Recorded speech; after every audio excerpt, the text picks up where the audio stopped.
As always, I'd like to start off by saying thank you to everyone who came and liked the page, is sharing the page, and is getting a lot of benefit from it.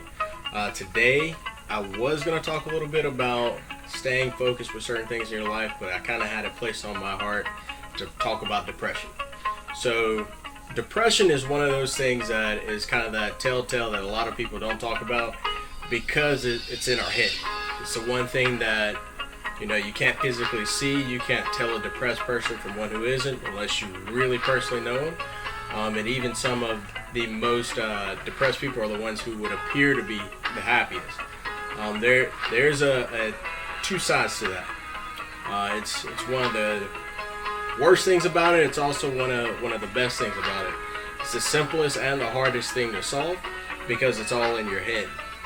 The reason it's the simplest thing to solve is because it's just about your thought process, but it's also the hardest thing to solve because our minds are the most powerful tool that we have. But if I give you one piece of advice, it's this, and rest in that you can get through anything that comes your way.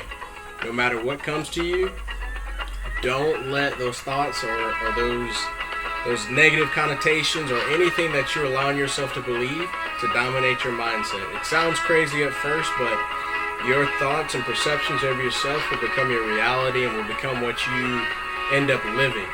So what I would tell you is to change that around and take it one step at a time. It's not always easy, and I can tell you from experience that it does take practice, and eventually you do get a lot better at it.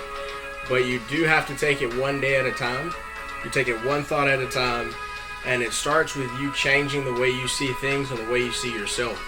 You can't say I'm not good enough to do it. You can't say look at my circumstances where I came from and start beating up on yourself. Those thoughts of I'm not good enough.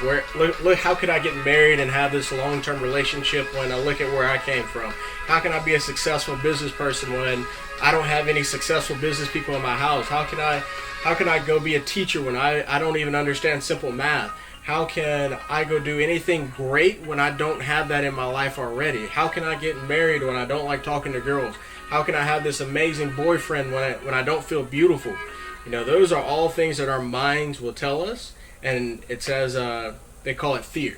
False evidence appearing real, because it's all that. It's a perception. It's the way we're seeing things, but isn't true. I give you one thing today, and that's to know that you can make it through anything. You're better than this, and you've had it in you the whole time. It's always been there waiting for you to bring it out, so just bring it out. Quit listening to that mindset that's saying you're not good enough and that you don't have what it takes to make it. It's always been in there in you, and it's always been waiting for you to tap into it and bring it out. It's been waiting for you to come forward and say that here I am, and I'm ready to do it. You're beautiful. You're amazing. You have talents more than you can even imagine, and it's up to you to go in there and make it happen. So do what you can and make the best that you can out of every situation. It's one day at a time. If you didn't get this way overnight, you're not going to fix it overnight. But you have to stay positive and take action. Just take it one day at a time, one thought at a time, and you'll watch your life change. As always, stay hungry, stay blessed. Have a great day, everybody.